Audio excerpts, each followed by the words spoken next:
एक अधेड़ उम्र का आदमी जिसका नाम लेमुएल गुलिवर है अपने न्यूयॉर्क के गंदे से घर में उठता है और अपनी दिनचर्या शुरू करता है। वो शेल्फ पे रखे अपने खिलौनों से बात करता है और नहाते समय डांस भी करता है। गुलिवर न्यूयॉर्क की एक न्यूज़पेपर कंपनी में मेल क्लर्क की जॉब करता है। उस दिन वो अपने ऑफिस में एक नए कर्मचारी से मिला जिसका नाम डैन है और वो उसका दोस्त बन जाता है। हालांकि मेलिंग डिपार्टमेंट में गुलिवर डैन का बॉस है। जब वो दोनों सारे मेल्स डिलीवर करने जा रहे होते हैं तब रास्ते में वो डार्सी सिल्वरमैन नाम की एक जर्नलिस्ट से मिलते हैं। गुलिवर बड़े समय से उसे चाहता है लेकिन आज तक बता नहीं पाया। गुलिवर डार्सी को लगभग 4 सालों से चाहता है। उस रात डैन एक नोटिस लाता है जिसमें लिखा होता है कि पहले ही दिन डैन को प्रमोशन मिल गया है और अब वो मेलिंग डिपार्टमेंट का हेड है। गुलिवर मेलिंग डिपार्टमेंट में लगभग 10 साल से काम कर रहा है पर वहाँ उसकी कोई इज्जत नहीं करता।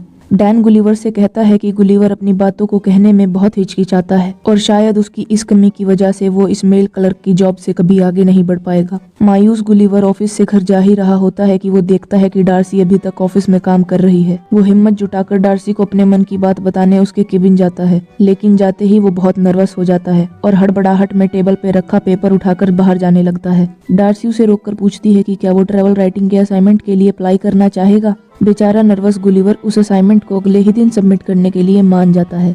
घर जाकर वो अलग अलग आर्टिकल इंटरनेट से उठाकर एक ही में कॉपी पेस्ट कर देता है। अगले दिन वो अपना आर्टिकल डार्सी को सबमिट कर देता है। डार्सी उसके आर्टिकल को देखकर बहुत इम्प्रेस हो जाती है और उसे एक नया टास्क देती है। वो चाहती है कि गुलिवर बरमूडा ट्रायंगल जाए और वहां जाकर समुद्री जहाजों के रहस्यमय तरीके से गायब हो जाने पर एक आर्टिकल लिखे।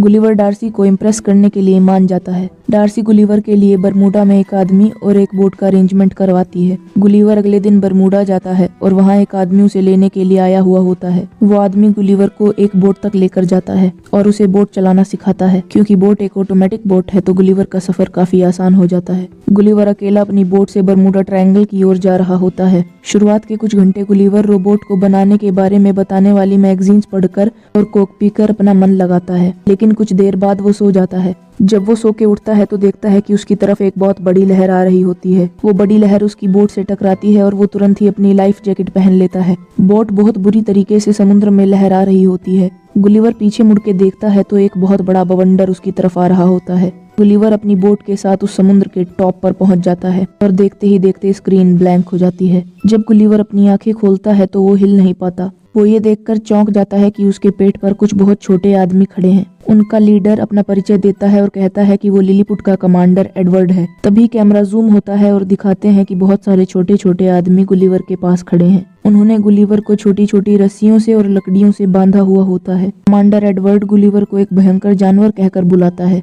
घबराया हुआ गुलिवर डर के मारे जोर से चिल्लाता है और सारी रस्सियां तोड़ देता है। वो ये सोचने लगता है कि शायद ये सब एक सपना है और अपनी आंखें खोलने की कोशिश करने लगता है। एडवर्ड अपनी फौज को ऑर्डर देता है कि वो इस जानवर को वापस गिरा दें। सोल्जर गुलिवर की पैंट में बहुत सारे हुक फेंक कर मारते हैं और उसे गिराकर बेहोश कर देते हैं। जब वो उठता है तो पाता है कि लोग उसे बांधकर लिलीपुट के राज्य लेकर जा रहे होते हैं। इतने बड़े जानवर को देखने के लिए वहाँ के लोग बहुत उत्साहित हुए होते हैं। गुलिवर को राजमहल लेकर जाया जाता है और राजा थियोडोर को दिखाया जाता है। राजा की बेटी मैरी को गुलिवर पे दया आ जाती है और वो एडवर्ड से पूछती है क्या रस्सियां बांधनी जरूरी हैं। एडवर्ड ये दावा करता है कि शायद गुलिवर उनके दुश्मन राज्य ब्लेफूशिया का जासूस है। आखिरकार गुलिवर बोलता है और पूछता है कि वो कहाँ है और राजा का सेक्रेटरी जिंक उसे बताता है कि वो लिलीपुट में है, जो कि इस दुनिया का सबसे बड़ा राज्य है। गुलिवर सोचता है कि उसके साथ मजाक किया जा रहा है और जोर जोर से चिल्लाकर कैमरामैन को सामने आने के लिए कहता है।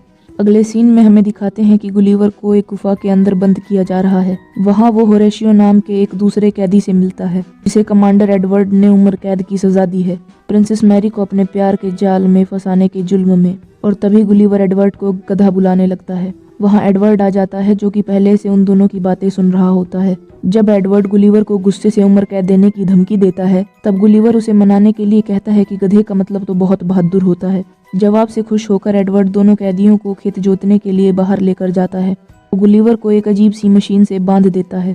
तभी राजमहल से 2 घंटियां बजने की आवाज आती है जो कि इस बात का संदेश है कि ब्लेफूशिया ने अटैक कर दिया है। वो लोग प्रिंसेस मैरी का अपहरण करने आए हैं और उन लोगों ने महल में आग लगाना शुरू कर दिया है। एडवर्ड तेजी से महल की ओर भागता है और आदेश देता है कि कोई भी प्रिंसेस को ना बचाए, क्योंकि वो अकेला ही जाकर प्रिंसेस को बचाना चाहता है। लेकिन होरेशियो जानता था कि एडवर्ड समय पर नहीं पहुंच पाएगा, इसीलिए वो गुलिवर से प्रिंसेस की रक्षा करने के लिए कहता है। गुलिवर बहुत आसानी से ब्लेफूशिया के सोल्जर्स को नीचे गिरा देता है और प्रिंसेस को बचा लेता है, लेकिन राजा और उसका सेक्रेटरी आग में फंस चुके थे। गुलिवर राजा को जल्दी बचाने के चक्कर में महल पर सूसू कर देता है। आग बुझ जाती है, राजा की जान बच जाती है और सभी लोग तालियां बजाने लगते हैं। राजा होरेशियो और गुलिवर को जेल से रिहा कर देते हैं और उन दोनों की बहादुरी के लिए उन्हें धन्यवाद करते हैं। उस रात राजा एक पार्टी रखते हैं और वहाँ सबको बुलाते हैं। किसी और की बहादुरी की तारीफें सुनकर एडवर्ड को बहुत गुस्सा आ रहा होता है। पार्टी में राजा गुलिवर से पूछते हैं कि वो कहाँ से है और गुलिवर जवाब देता है कि वो मैनहट्टन से है। लिलीपुट के लोग ये मान लेते हैं कि शायद गुलिवर मैनहट्टन का राजा होगा क्योंकि वो वहाँ पर सबसे बहादुर होगा। गुलिवर को जिंदगी में पहली बार एक हीरो जैसा महसूस हो रहा था, तो वो मन से बनाकर उन्हें कहानियां बताने लगता है और कहता है कि मैनहट्टन के लोगों ने उसका नाम अद्भुत राजा रखा है। एडवर्ड को छोड़कर बाकी सब इस बात पर यकीन कर लेते हैं। अगले दिन लिलीपुट के लोग गुलिवर के लिए एक बहुत सारी सुख सुविधाओं वाला बड़ा घर बनाते हैं जो शायद उसे न्यूयॉर्क में कभी नसीब नहीं हो पाता। गुलिवर उन लोगों से एक थिएटर बनाने को भी कहता है जिसमें राज्य के सारे लोग आ सकें और फिर वहाँ पर वो सबको टाइटैनिक का एक्ट दिखाता है और कहता है कि ये सब उसके साथ हुआ था। सब लोग उसकी ये भयानक कहानी देखकर बहुत हैरान रह जाते हैं। एडवर्ड उससे पूछता है कि डूबने के बाद भी वो जिंदा कैसे है। गुलिवर जवाब देता है कि ये उसका पुनर्जन्म है। बाद में होरेशियो गुलिवर से प्रिंसेस मैरी को इम्प्रेस करने के लिए मदद मांगता है और गुलिवर मान जाता है। वो दोनों महल जाते हैं और होरेशियो प्रिंसेस से मिलता है। पीछे से छुपकर गुलिवर होरेशियो को गाने की लिरिक्स बता रहा होता है। धीरे धीरे प्रिंसेस गाने से इम्प्रेस होने लगती है, लेकिन बीच में एडवर्ड प्रिंसेस को बुला लेता है। वो वहाँ पर प्रिंसेस से शादी की बात करने आया हुआ होता है। वो कहता है कि तकदीर ने उन दोनों को एक दूसरे के लिए ही बनाया है क्योंकि एडवर्ड इस राज्य का सबसे बहादुर इंसान है। प्रिंसेस को एडवर्ड बिल्कुल पसंद नहीं है, लेकिन वो आज तक उससे पीछा नहीं छुड़ा पा रही हैं। उस रात सोल्जर्स को गुलिवर की बोट मिलती है जिसमें कोक की बहुत सारी खाली कैंस होती हैं। बीच में गुलिवर आता है और उसे वहाँ अपना फोन मिल जाता है जो कि अभी भी काम कर रहा होता है। डार्सी के 12 वॉइस मैसेजेस आए हुए होते हैं। मैसेजेस सुनने के बाद उसे पता चलता है कि डार्सी को उसके इंटरनेट से चुराए हुए आर्टिकल्स के बारे में पता चल गया है और वो उससे बहुत गुस्सा है और वो बर्मुडा ट्रायंगल के रहस्य के बारे में रिसर्च करने अब खुद आ रही है। गुलिवर अब न्यूयॉर्क जाकर डार्सी को फेस नहीं करना चाहता, इसीलिए वो लिलीपुट में जिंदगी भर रहने का इरादा पक्का करता है। एडवर्ड को गुलिवर के इस डिसीजन से खुशी नहीं होती और वो राजा से कहता है कि उसे गुलिवर पे शक है, लेकिन किंग कहते हैं कि उन्हें गुलिवर पे पूरा भरोसा है। क्योंकि गुलिवर अब वहीं रहेगा तो किंग गुलिवर को लिलीपुट का जनरल बना देते हैं और एडवर्ड को वाइस कमांडर बना देते हैं। इस बात से जलकर एडवर्ड लिलीपुट का डिफेंस सिस्टम ऑफ कर देता है। से ही ब्लेफूशिया के राजा को इस बात की जानकारी मिलती है। वो अटैक करने की प्लानिंग करते हैं। क्योंकि गुलिवर अब जनरल है तो उन्हें रोकना अब गुलिवर की जिम्मेदारी है। वो पानी के अंदर आकर कूदने लगता है और तोप की गोलियों का भी गुलिवर पर कोई असर नहीं होता। वो ब्लेफूशिया को अकेले ही हरा देता है और फिर से लिलीपुट का हीरो बन जाता है।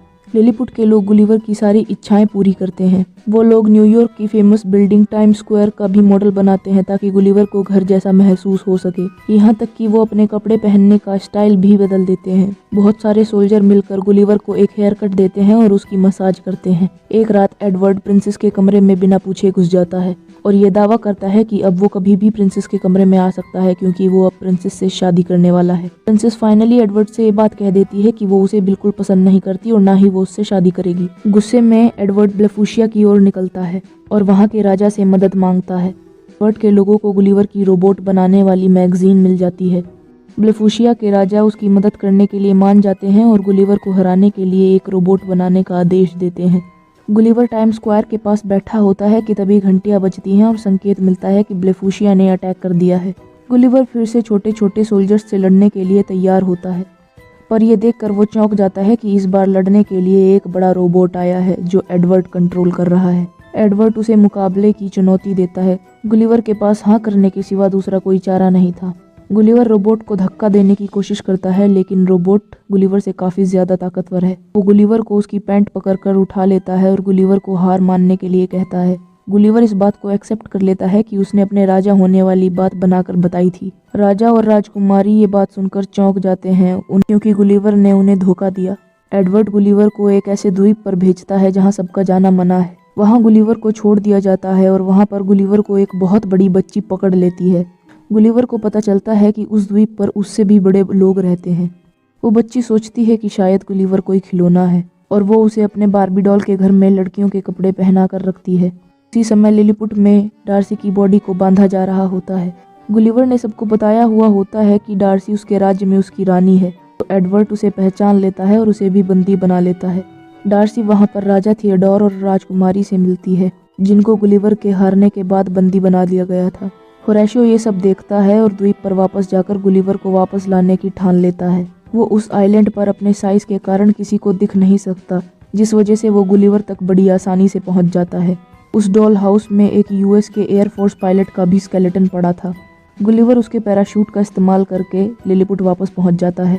वो पहले डार्सी से मिलने जाता है और उसे बताता है कि वो उसे पिछले 4 साल से पसंद करता है।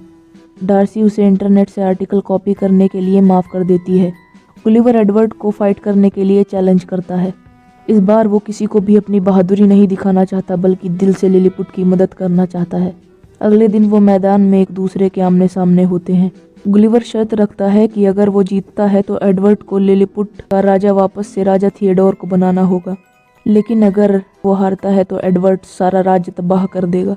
दोनों लड़ने लगते हैं और एडवर्ड उसे कुछ सेकंड में ही गिरा देता है। होरेशियो किसी तरह रोबोट के कंट्रोल रूम तक पहुंचता है।